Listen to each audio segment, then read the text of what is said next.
Media Amerika Serikat melaporkan Pentagon menyodorkan sejumlah skenario serangan militer ke Iran kepada Presiden Donald Trump. Dilaporkan, opsi serangan yang ditawarkan Pentagon kali ini lebih luas ketimbang sebelumnya. Mengutip pernyataan pejabat AS, Pentagon menawarkan opsi serangan besar dengan target potensial meliputi program nuklir Iran serta lokasi rudal balistik. Tak hanya itu, Pentagon juga disebut menyodorkan opsi serangan yang lebih terbatas, yakni serangan cyber untuk melumpuhkan sistem Iran atau tindakan militer yang menyasar aparat keamanan dalam negeri Iran yang dituding menggunakan kekuatan mematikan terhadap para demonstran. Serangan tersebut dinilai lebih realistis ketimbang opsi serangan besar. Meski begitu, serangan terhadap Iran disebut belum akan dilakukan dalam waktu dekat dan masih berada dalam tahap pertimbangan. Jika langkah militer itu benar-benar akan diambil, Amerika Serikat diperkirakan akan menghadapi pembalasan keras dari Teheran. Presiden Trump sendiri dijadwalkan menerima pengarahan resmi dari Pentagon pada Selasa 13 Januari 2026 mengenai berbagai opsi. Gedung Putih menyatakan bahwa serangan udara hanyalah salah satu dari sekian banyak pilihan yang tersedia. Washington menegaskan jalur diplomasi tetap menjadi prioritas utama pemerintahan Donald Trump.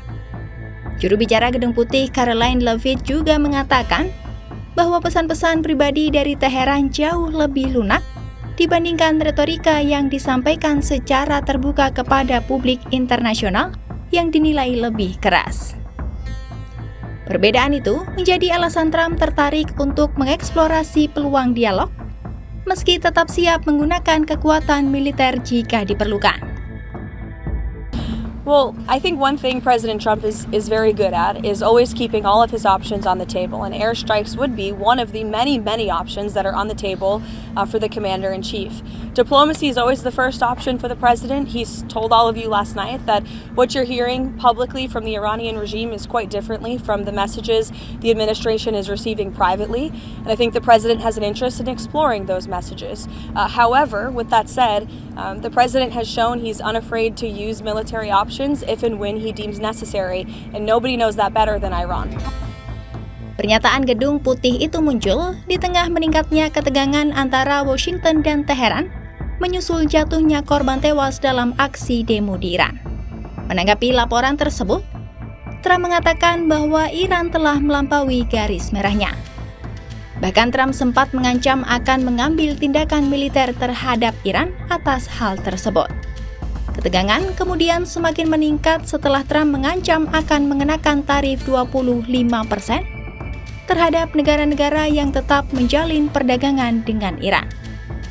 India, Turki, Cina, dan sejumlah negara di Timur Tengah diperkirakan akan menjadi yang paling terdampak karena mereka merupakan pembeli minyak terbesar Iran. Sementara itu, jumlah korban tewas dalam aksi demonstrasi besar-besaran di Iran masih terus bertambah.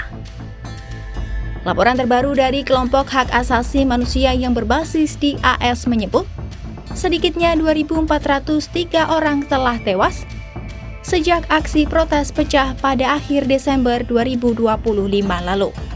Selain korban tewas, kelompok tersebut juga mencatat setidaknya 18.137 orang ditangkap sejak gelombang protes berlangsung.